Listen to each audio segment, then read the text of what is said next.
Thursday, May 18th. I always start with a little smile at the beginning, but there is no smiles today.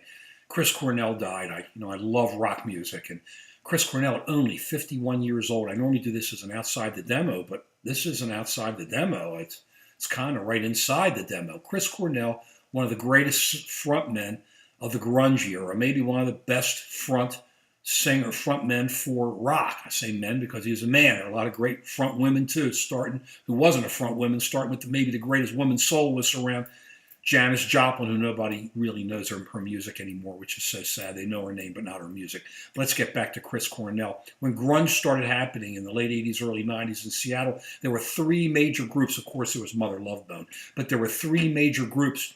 There was Nirvana, there was Pearl Jam, and there was Soundgarden. There were a couple of other good ones, but those are the guys. Kurt Cobain was Nirvana. He killed himself.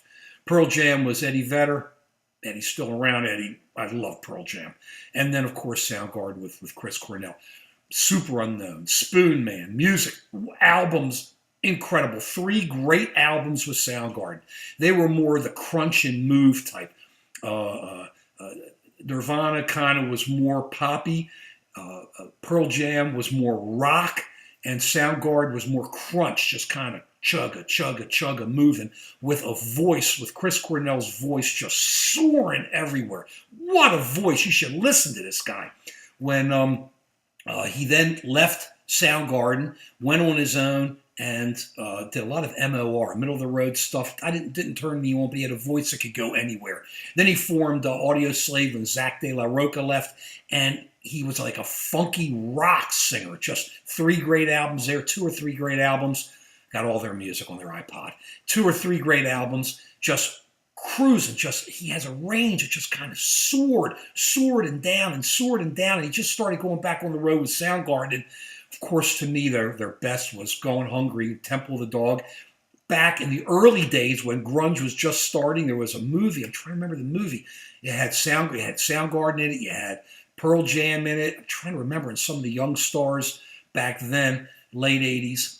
But what happened, mid 90s. But what happened is the Pearl Jam and Soundgarden, who were not big then, had come together as Temple of the Dog and had a song called Hungry.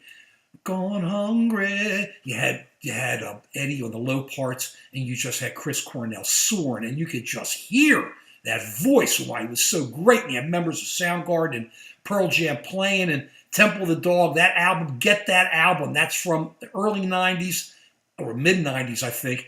And it just was just rocking. Great music. Two of the greatest bands with some of their best players together. But Chris, listen to his music. Go back to Audio Slave. Go back to Soundgarden. Listen to that music. Listen to Temple of the Dog. Listen to the man soar. You just go, wow. And why are these artists so troubled?